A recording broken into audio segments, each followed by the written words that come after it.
Mm-hmm. 2 knives going to the pawn shop.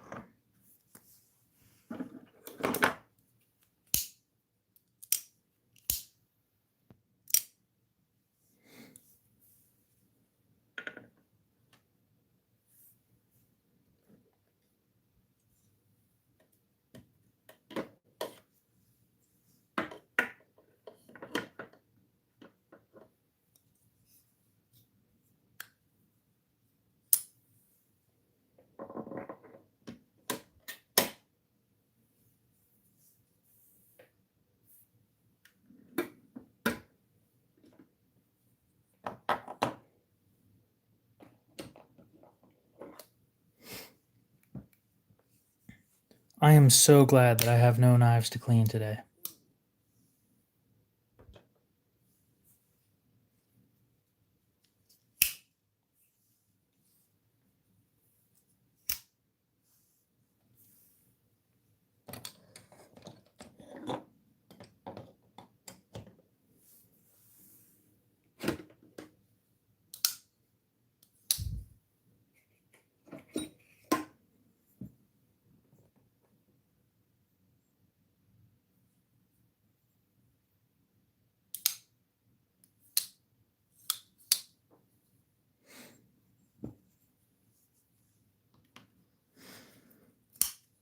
Take all my personal knives off the table.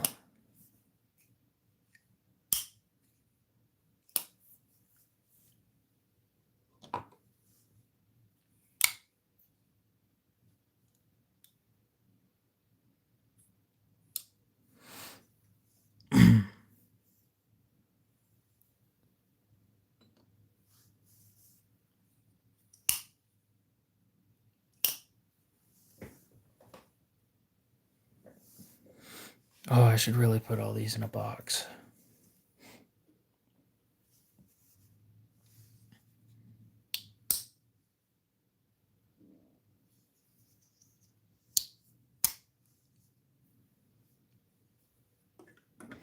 Paul, what's up? How's it going? Last night we were talking about me designing a new knife. I wanted to wait for at least one person to show up. And this is all the stuff that we came up with that was going to happen on this new knife. Well, unfortunately, when I went to the library, I only had an hour and 10 minutes to 3D model this thing. So none of the screws are done.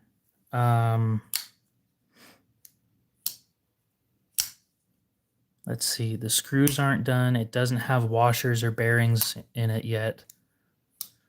I screwed up on one of the finger cutouts, so it's too small. And it would definitely be uncomfortable. Other than that, the general shape of the knife is finished, and I have a picture that I can show you guys now. So you guys get where I'm coming from when I say this is what I want. And if I have enough people interested, and hopefully the steel is good. It's an experimental steel, so I'll be, David, how's it going? Chicken Fried, welcome back. So let me just show you guys what the knife looks like so far.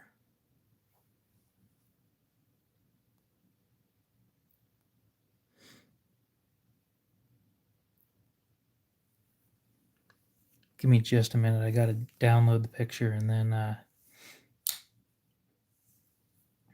then open it in another app where I can see it better. Show you guys a full screen of this thing.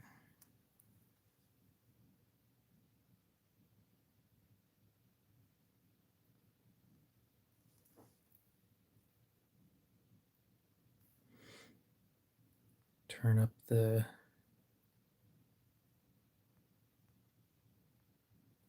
So this is what it looks like so far.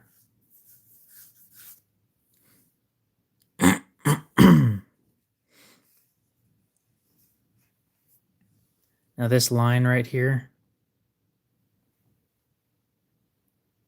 that line is a screw up. It's a part of the scale that didn't get removed when I deleted that section. So I'll fix that when I get back to the computer, but these two cutouts need to be cut into a single cutout. And other than that, I don't think I have any complaints about it. It's like a folding version of a Bradford Guardian.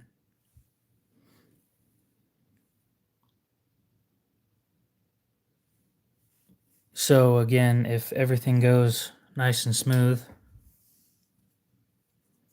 looks like a QSP Spyderco hybrid. I did think it looked kind of like the Manix 2. The blade shape does.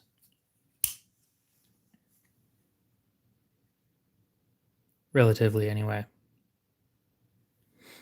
But yeah, if things go well and I have enough interest in the model, I might have a set of 20 of them made so that I can test M42 as a blade steel. If that goes well, yeah. Yep, I did make it on Children's CAD, yes. I started off with squares. It moved very, very quickly. No, that 15V is mine. I don't sell my gifts.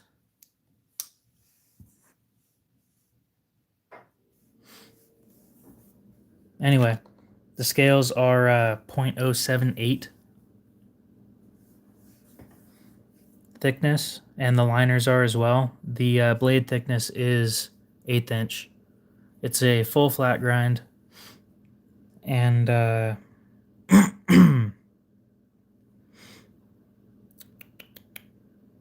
thumb studs are also stop pins, external stop pins.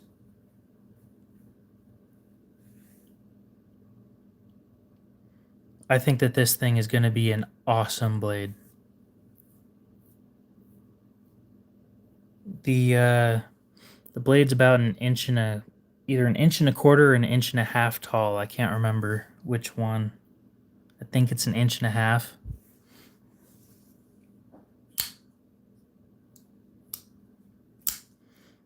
Thickness behind the edge hasn't been determined yet. The way that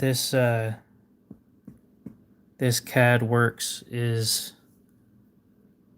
kind of shitty.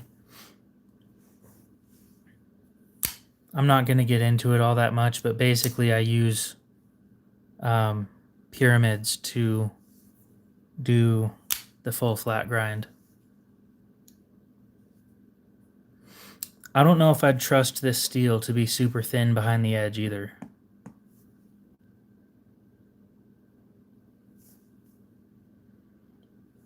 Okay, I want to make something clear real quick. These prototypes will never be sold.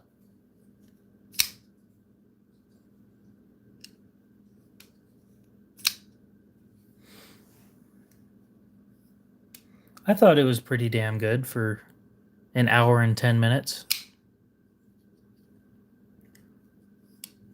It's hard to do that much finishing work in that much time.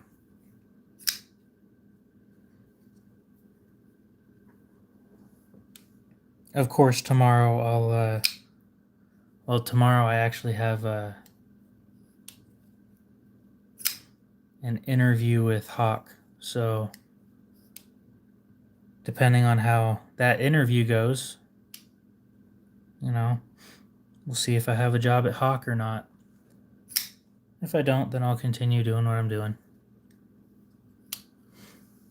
I didn't know you could do 3D modeling in Microsoft Paint. Cool. Yeah, I took inspiration from the Inkosi for the handle. This one doesn't have shitty thumb studs though.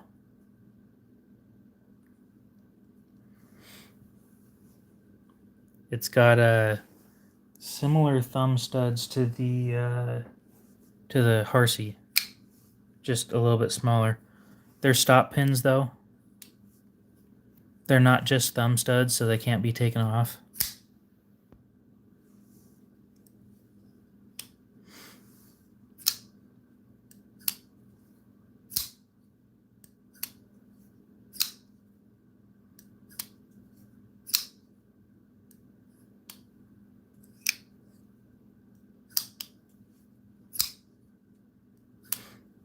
I would love to work at Hawk. I really would. I have a list of questions, one of them being if I'm allowed to do my own thing after hours or if there's a non-compete, because if there's a non-compete, then there isn't, I can't do my own thing, making or designing my own shit. Bring back the mud.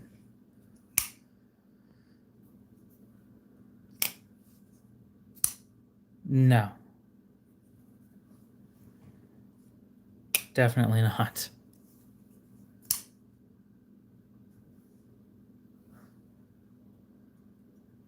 Turns out a lot of people applied though, so we'll see. But I'm not going for the CNC job because I don't know how to do that.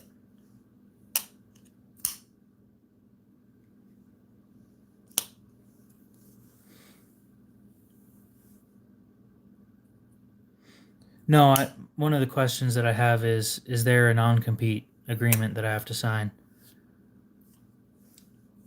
I'm hoping not because Chris Reeve doesn't do that, and I don't think that Koenig does that either. It kind of seems standard that companies don't have a non-compete with knife making.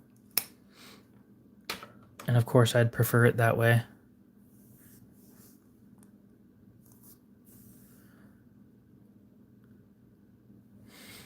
Very funny. Cliff, how's it going?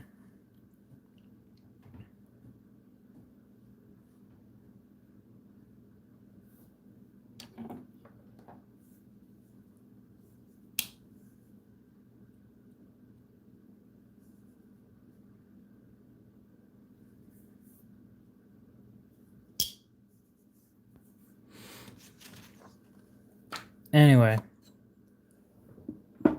Yeah, if I get some interest in that design, then they're a little mad at Microtech. What did Microtech do?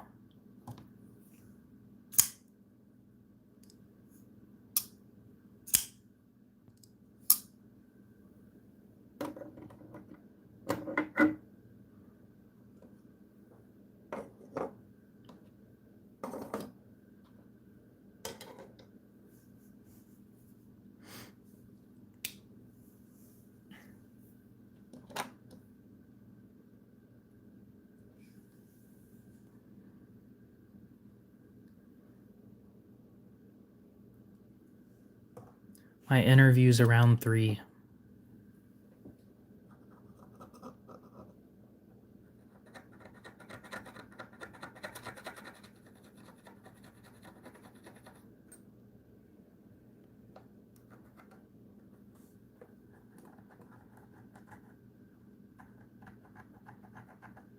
Oh, really?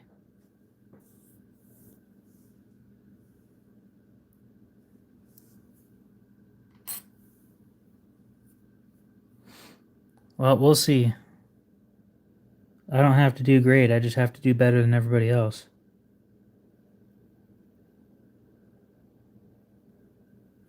You're telling me that that titanium is harder than this stainless steel? You shitting me? What a disappointment.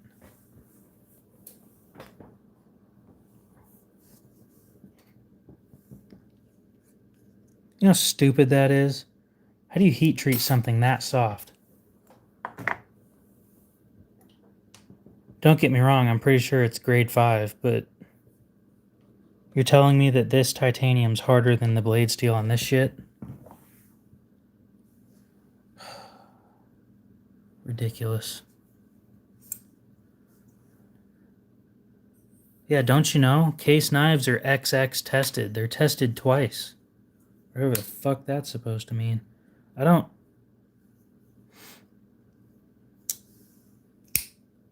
Thank you. Thank you very much. They're up out in the middle of nowhere, though, so...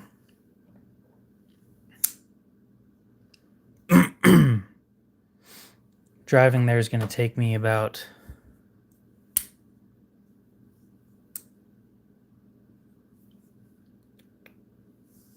What do we figure? An hour and 15 minutes?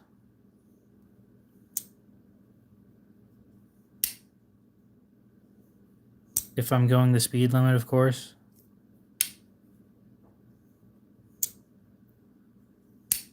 Nope. No Warhammer stuff. No, I'd just be doing the same shit that I do here. Except with hawk knives instead of Civivis.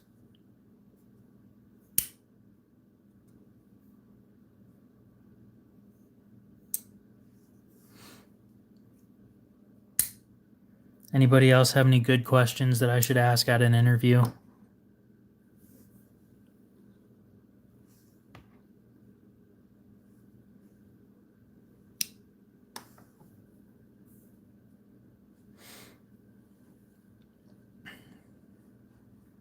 Yep, it's been a while.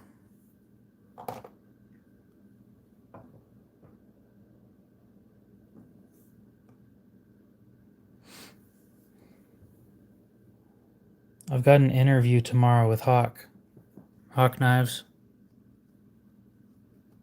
That would be sick if they wanted me for freehand sharpening. I did put that in my resume, that I'm good at freehand sharpening.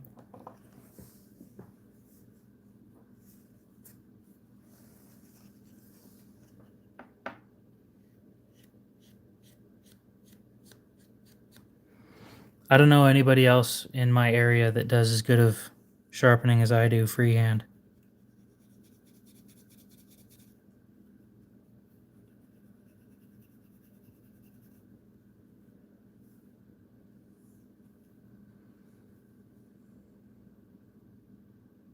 No. I like kidding around a lot, but I think that this is a good opportunity to get into the knife world. The whole making side of things. I don't know. We'll see.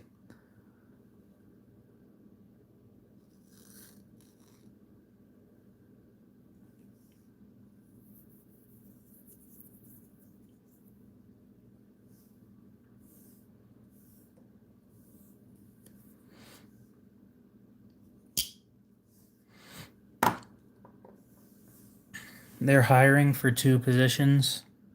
One for a CNC operator, which I don't know how to do, so I'm not even going to try and apply for that one. And then one for, can I work from home? No, not likely. Another one for assembly and shipping, which I've done both of those hundreds of times.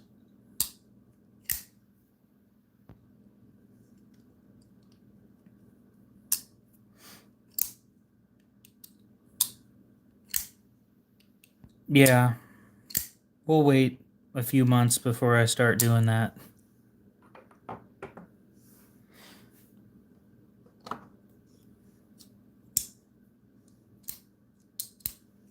If they provide training, I would be more than happy to learn, but I'm not applying for a job that I don't know how to do. I would like to learn on the job. I'm not against that, but I'm not going to tell them I can do it when I don't know how to do it.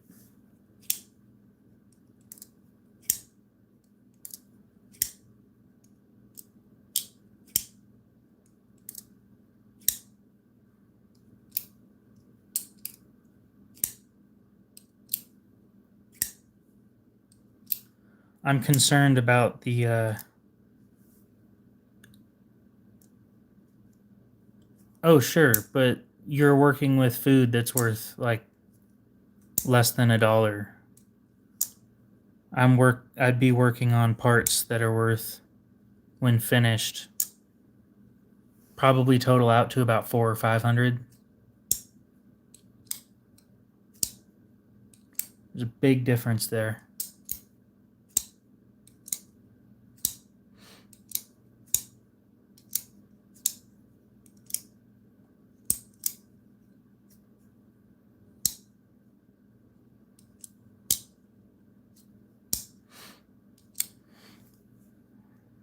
I'm gonna need a new truck if I do get that job for winter. Winters here are brutal. And my truck is 2-wheel drive. Nope, not live streaming the interview. A couple other people recommended doing that. I don't like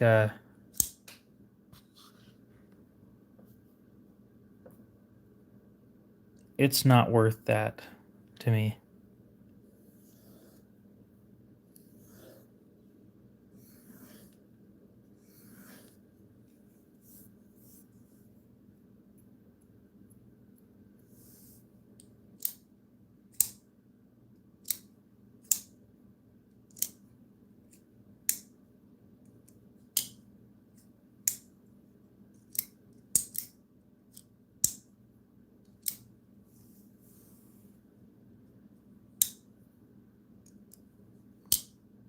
How did you know I did that?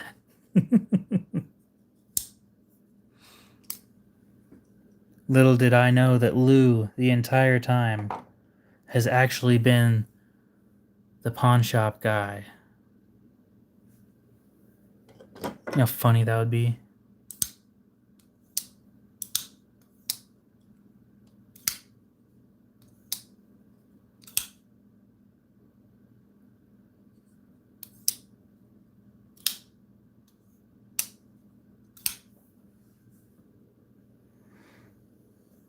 You guys do know that it's not an in-person interview, right?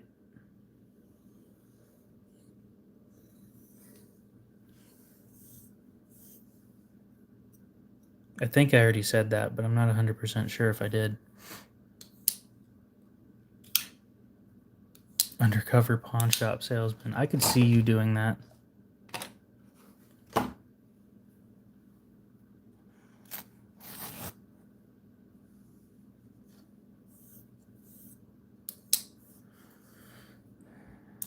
All right.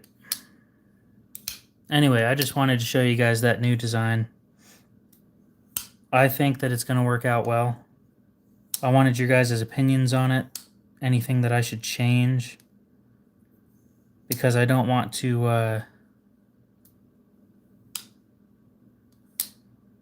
I don't want to have this thing made and then realize that it's something that nobody's going to buy.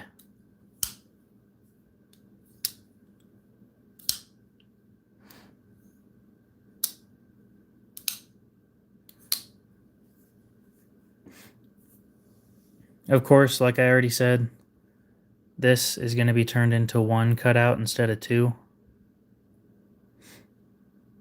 That's going to affect the shape of the lock face, which I do need to keep in mind. I might need to move these down a little bit.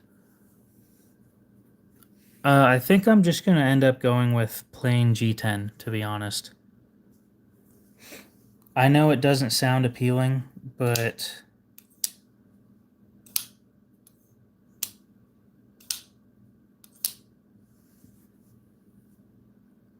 I think it's going to... Price point is unknown for the time being.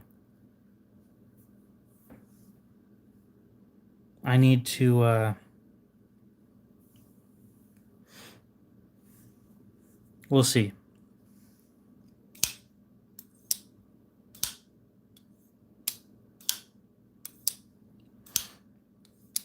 I'm hoping to sell them for around 70 or so. I'm concerned about the blade steel, though.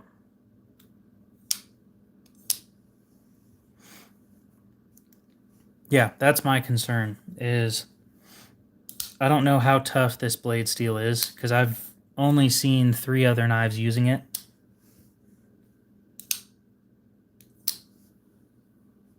So for me, pioneering a new steel, it's a risky move.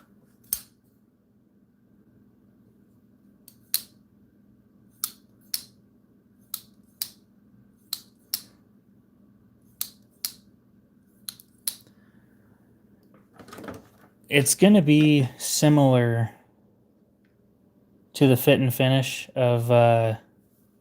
Got all my knives sitting here in a box, and then they're all in the way of the one I want to grab. Similar fit and finish to the prototypes that I got and these, because these are made by the same company. I've been pretty happy with their work. If I wasn't happy with their work, I wouldn't have gone with them.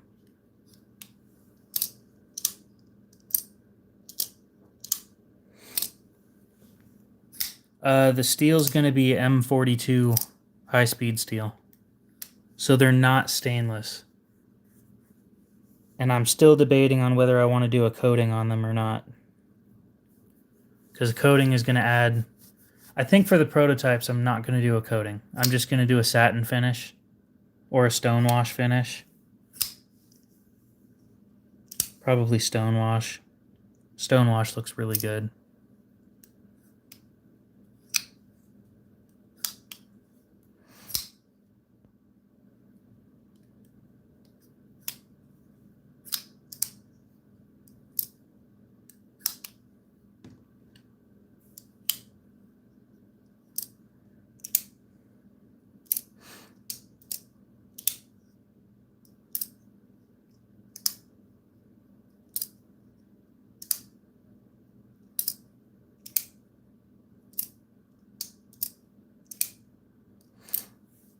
You have a good one, Brian. We'll see you later. Here's the thing. I don't like PVD coatings unless they are unless they're on a non-stainless steel. I can understand putting them on a blade to protect the blade.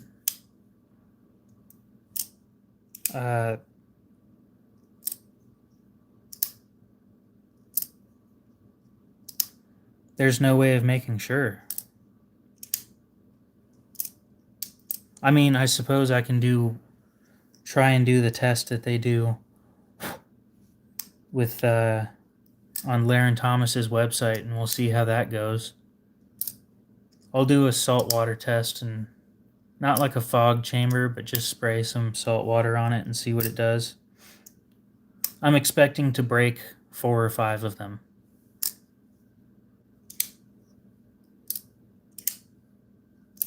Because I want them heat treated between 64 and 66 HRC. So I have to know about the toughness. Fair enough. Yeah, if I sell them directly to you guys, I suppose I'm selling them to knife guys and not to the average person on Amazon.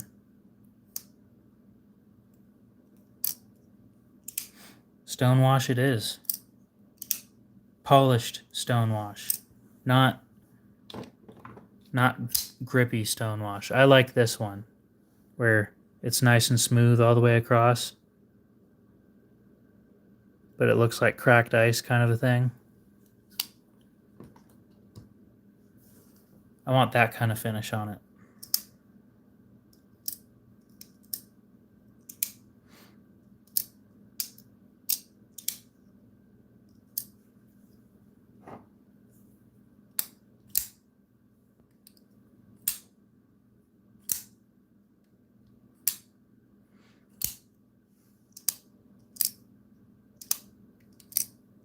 Black G10. Maybe if the prototype works out well and people are interested, I might do other colors.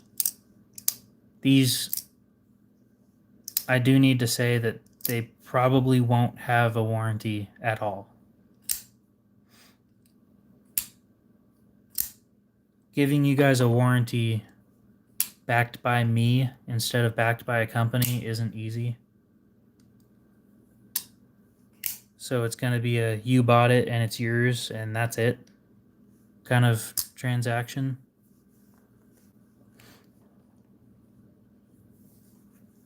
I was thinking black, but blue may be another option, I suppose.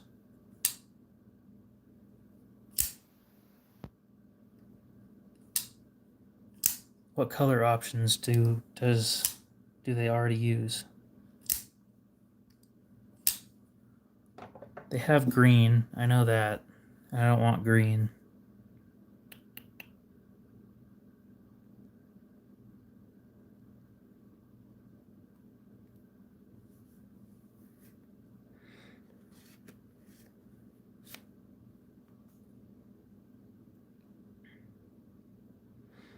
They have black, they have natural. We can go with jade. That wouldn't be bad. I suppose micarta is an option, I just don't want to.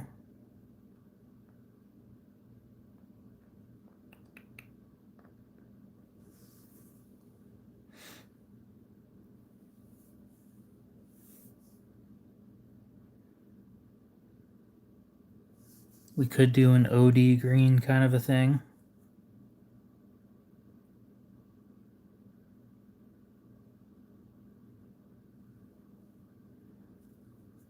I think I'm going to stick with black and maybe blue.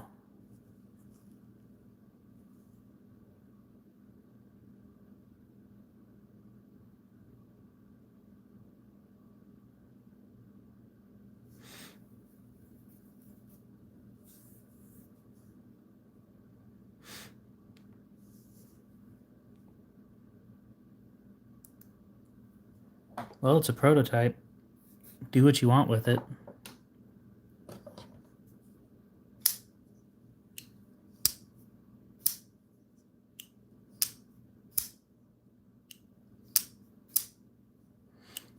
It's got a nice flat spot, so I can have something written on it. The same way that they do with Spyderco's, which I don't have any of on the table right now.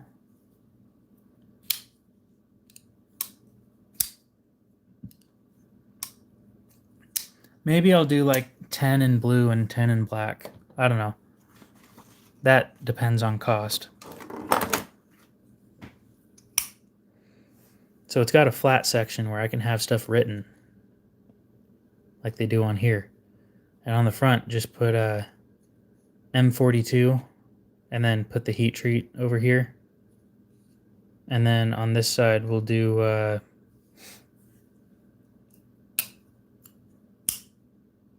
I don't know.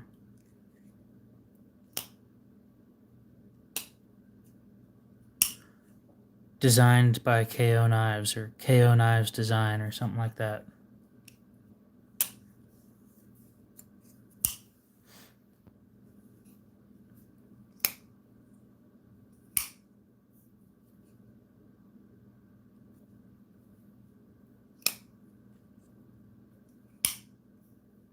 I don't want huge branding all over the whole thing. That bothers me when companies do that. Billboarding. It bothers other people too.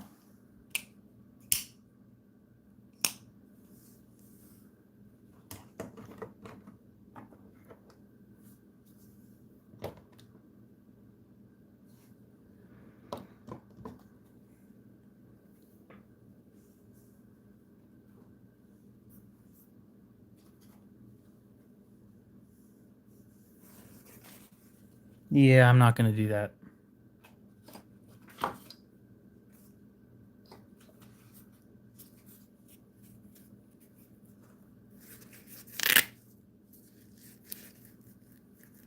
It just looks weird. You know, it takes up so much space that could just be clean.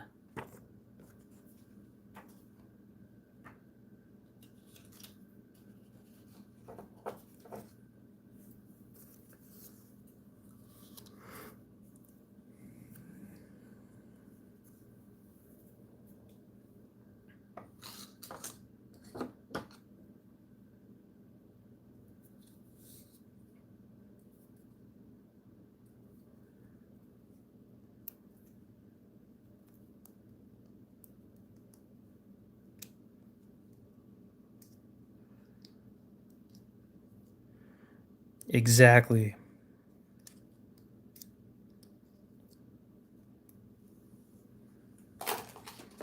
I'll stick with my my little bit of branding.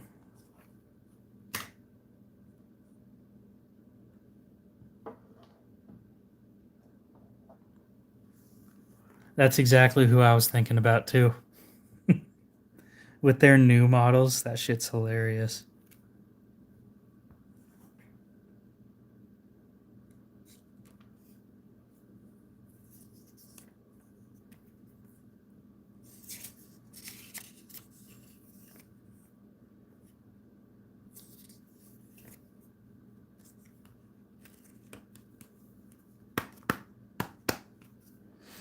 They're not going to change their ways, though.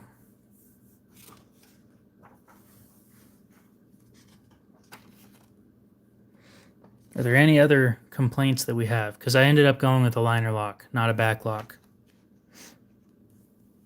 It was really easy to design a liner lock on this one.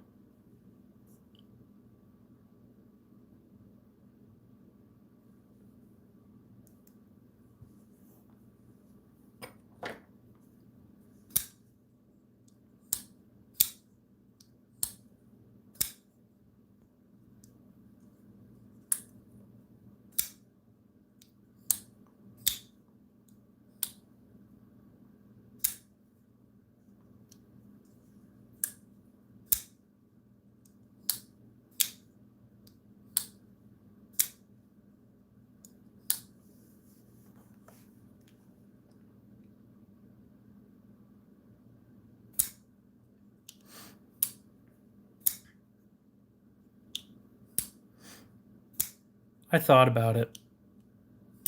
I did.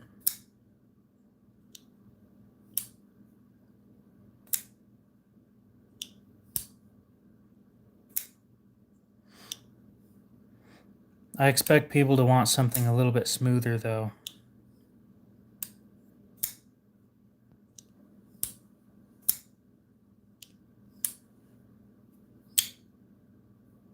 I also only had an hour and 10 minutes to do it.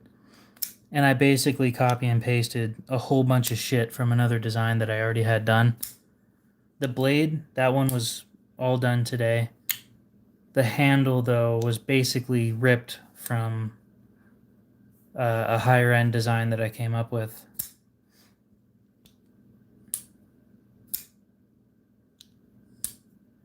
And then modified to fit.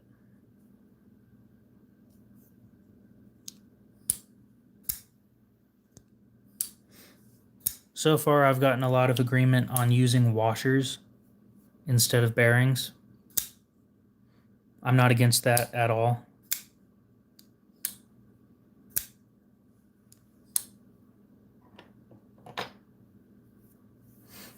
I'm leaning towards that, actually.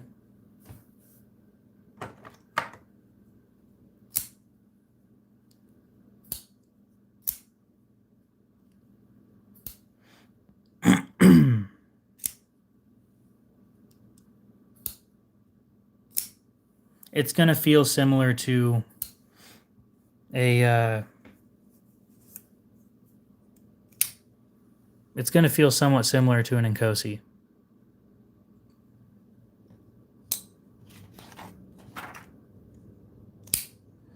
Just instead of having a 3.7 inch blade, it's going to be a 3.35 inch blade with a full flat grind.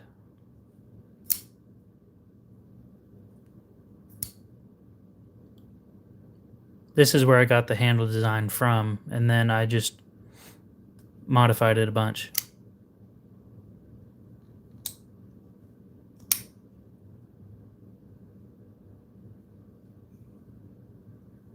You know, while I'm here, get me the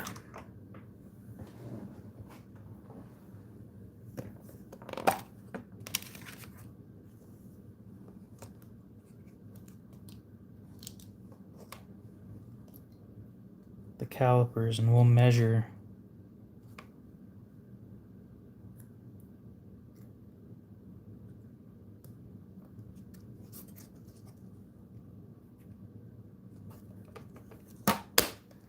Yeah, I think washers are preferred. You don't get the same action from washers as you do with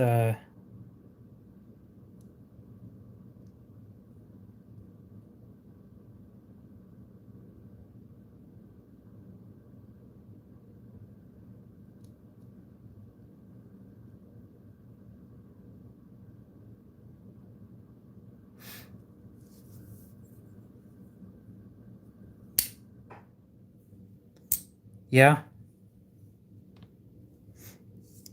I won't cover abuse, though.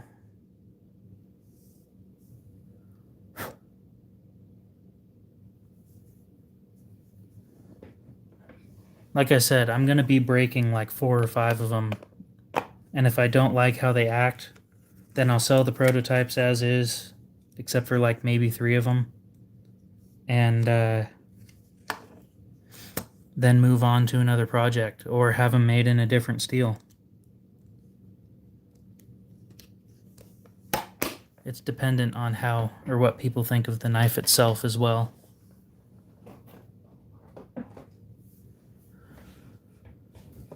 Yeah, most companies don't cover abuse. The only company I can think of that does is Essie, and they only cover abuse on their fixed blades that are made in Idaho.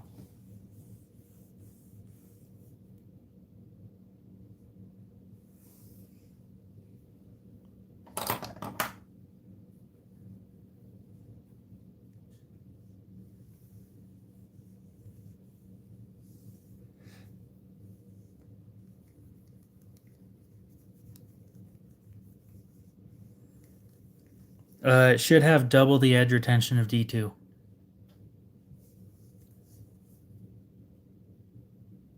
About the same as 15V.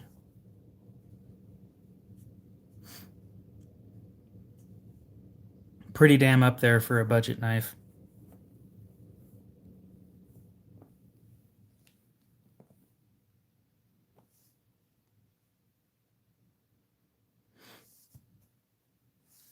I'm just concerned about the toughness.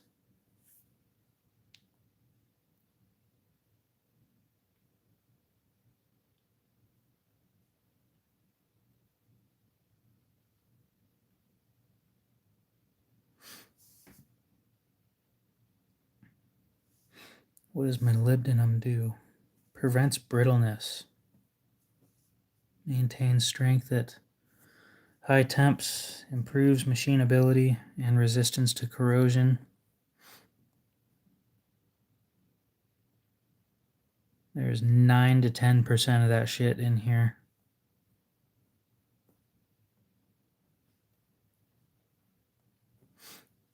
I can't guarantee that.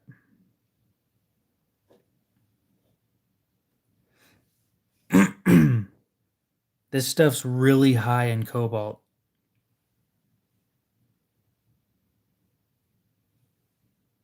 And with a heat treat of around 64 to 66, I don't know what's going to happen.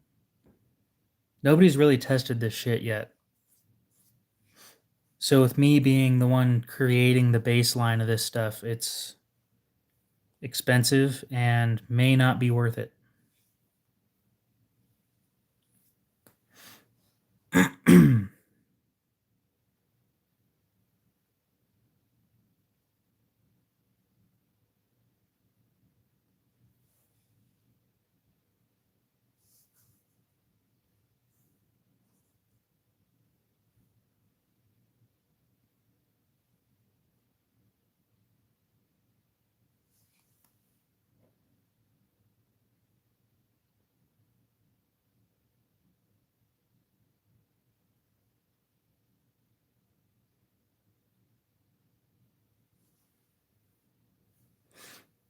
Wonder how much this one would cost.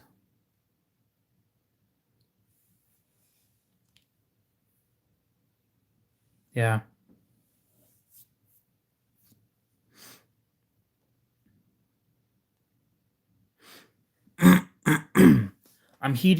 Here's the thing. At 64 to 66, I'm still heat treating it low. Mr. Mouse, what's up? This stuff's capable of hitting 68 to 70 HRC, and considering it's a drill bit steel, I'm gonna say it has some toughness.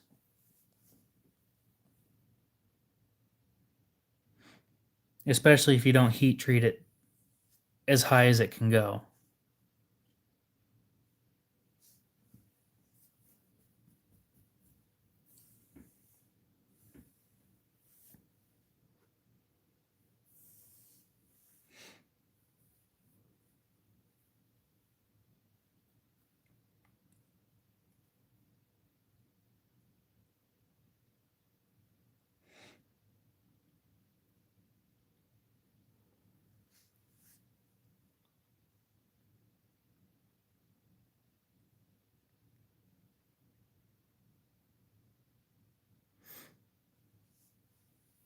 Now for the actual question. Do you guys think I should go all out and do this? Technically speaking, I have the money for it.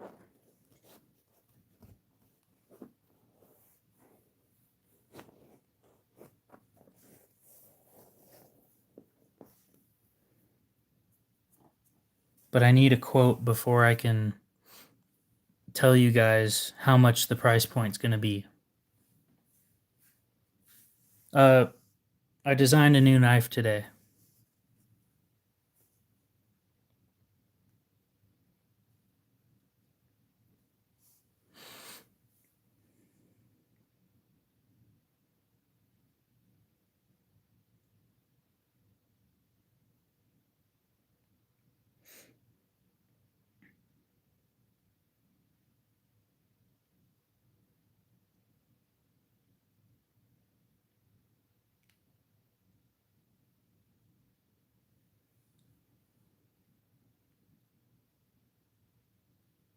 Let me check something. I want to see what 15V is made out of.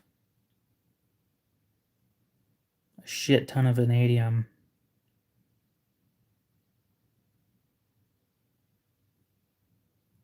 Vanadium's dense. Is cobalt dense? You can get you can get a lot of vanadium packed into a small place. I don't know about cobalt though.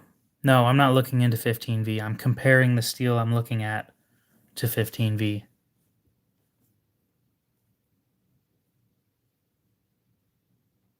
It's lower in carbon. Might have less brittle tendencies.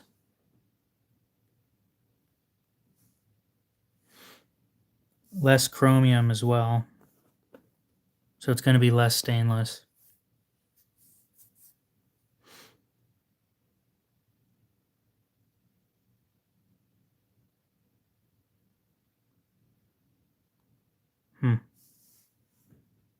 What do you mean you don't get a hint? It's M42.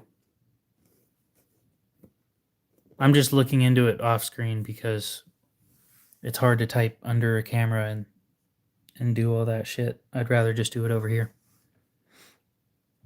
And I'm debating on whether I want micromelt M42 or just regular M42. Because if we went with the micromelt stuff, it should have better toughness. I'm going to ask for a quote with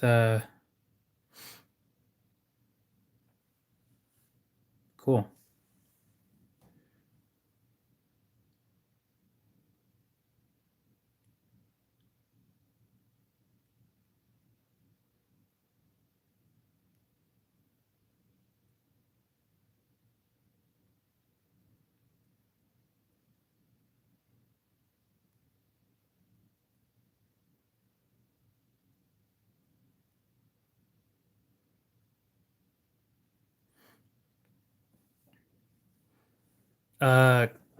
Comparable edge retention to 15V. I have no clue on the toughness. The only knife I've ever purchased in M42 ended up being like $62 or something when it was on sale. And the edge retention of this stuff was insane.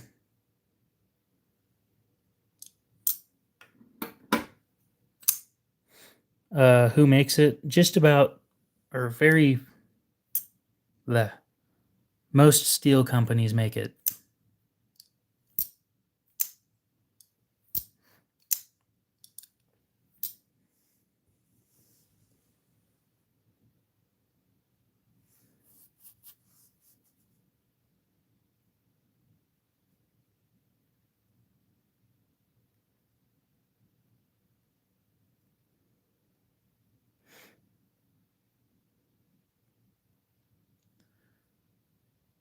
I think it was, I don't think Pop's Pro Cut has anywhere near the edge retention of what I'm looking for. And it might be more expensive too. I don't know about that one though.